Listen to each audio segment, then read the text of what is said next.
Hello வணக்கம். இது உங்கள் சிவி ஜோன். எல்லாரும் எப்படி இருக்கீங்க? இப்போ பார்த்தீங்கன்னா ப்ரோமோ 3 வந்திருக்கு. இந்த ப்ரோமோ 3 நம்மளுக்கு பார்க்கும்போது என்ன தோணுது அப்படின்னு பார்த்தீங்கன்னா, முடிஞ்சு போன படத்துக்கு வந்து டிக்கெட் வாங்குற மாதிரி இருக்குது. அந்த படம் முடிஞ்சிச்சு, அந்த டிக்கெட்டை வச்சு நான் என்ன பண்ணுறதுன்னு, இல்லைன்னா தேட்டரை விட்டு தூக்கின படத்துக்கு டிக்கெட் வாங்குற மாதிரி இருக்குது. கஷ்டப்பட்டு என்னத்தை சொல்ல ரைட்.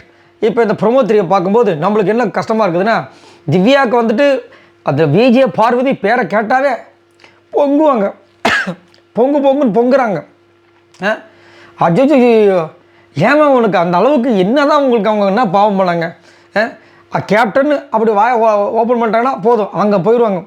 என்னை மட்டும் சொன்னீங்களே, இப்போ இந்த கேப்டனில் ஒழுங்க அப்படின்னு பார்வதி சொன்னால் சாண்ட்ரா சொல்கிறது அப்படியே நம்பிக்கிறது.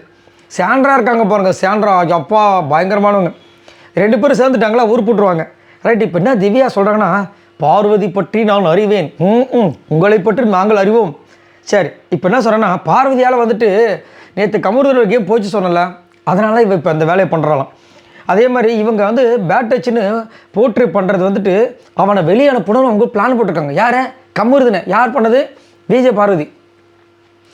நீங்கள் அன்னைக்கு அரோரா கிட்ட வந்து கமருதீன் சண்டை போடும்போது நைஸாக போய் அரோரா காதில் போய் அவன் ஒன்று யூஸ் பண்ணுறான் பார்த்து நடந்துக்க. அவங்க அரோரா கூட கேட்டிருப்பாங்க, என்ன சொல்கிறீங்க, என்ன யூஸ் பண்ணாமல் என்ன பண்ண போகிறான்? அவதான் உனக்கு மூளை இருக்குது, நீ யோசிச்சுக்கோ அப்படி சொல்கிறீங்களே, இது எதுக்கு? சரி, நீங்கள் ஜெயிலில் இருக்கும்போது சும்மா அரோரா வந்துட்டு கமருதீன் கூட சண்டை போட்டாங்க வந்து உட்காந்தும்போது இதுக்கு தான் நான் அப்போயே சொன்னேன் அவனை நீ நம்பாதன்னு அப்படி சொன்னீங்களே, அது எதுக்கு? இதெல்லாம் நீங்கள் அவர் இங்கே இருக்குன்னு நினச்சி பண்ணியிருக்கீங்க.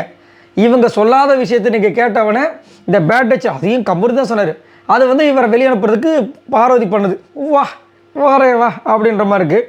அடுத்தது பார்த்தீங்கன்னா, கமருதீன்கிட்ட இப்போ வந்துட்டு என்ன, அதாவது கமருதீன்கிட்ட இப்போ வேண்டாம் நம்ம பிரேக் எடுத்துக்கலான்னு சொன்னால் அது வந்து வெளியில் பூம் ஆகாதுல்ல, அதாவது இந்த காதலுக்கு பிரேக்கு பேட் டச்சுன்னு சொன்னால் அதனால தான் அவள் பண்ணுறான்.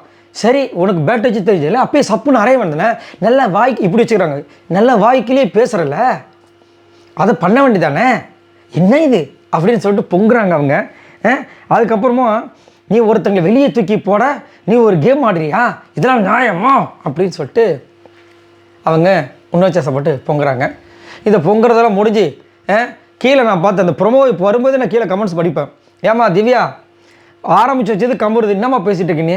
ஏமா திவ்யா சாண்ட்ரா சொன்னால் எல்லாத்தையும் பேசிடுவியா? ஏமா திவ்யா ஏமா திவ்யா எப்போ பார்த்தாலும் பார்வை பற்றி தான் பேசுவியா? ஏமா திவ்யா அவங்க எப்போயோ கட்டிப்பிடிக்க ஆரம்பிச்சிட்டாங்கம்மா சொல்லிட்டு போட்டு திவ்யாவை கலாச்சி தள்ளுறாங்க.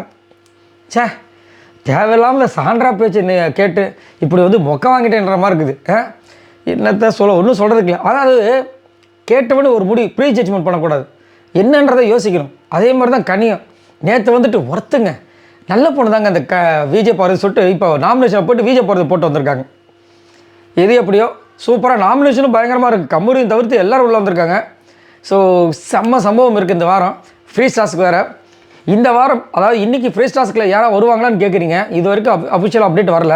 பிக் பாஸ் என்ன சொன்னார்னா, எப்போ வேணாலும் ஆரம்பிக்கலாம், பார்த்து டிசிப்ளினாக இருங்க, இந்த வாரம் கண்டிப்பாக டிசிப்ளின் ரொம்ப முக்கியம்னு வேறு சொல்லியிருக்காரு. ஸோ இதை பற்றி உங்களோட கருத்துக்களை சொல்லுங்கள். பாய் நண்பர்களே.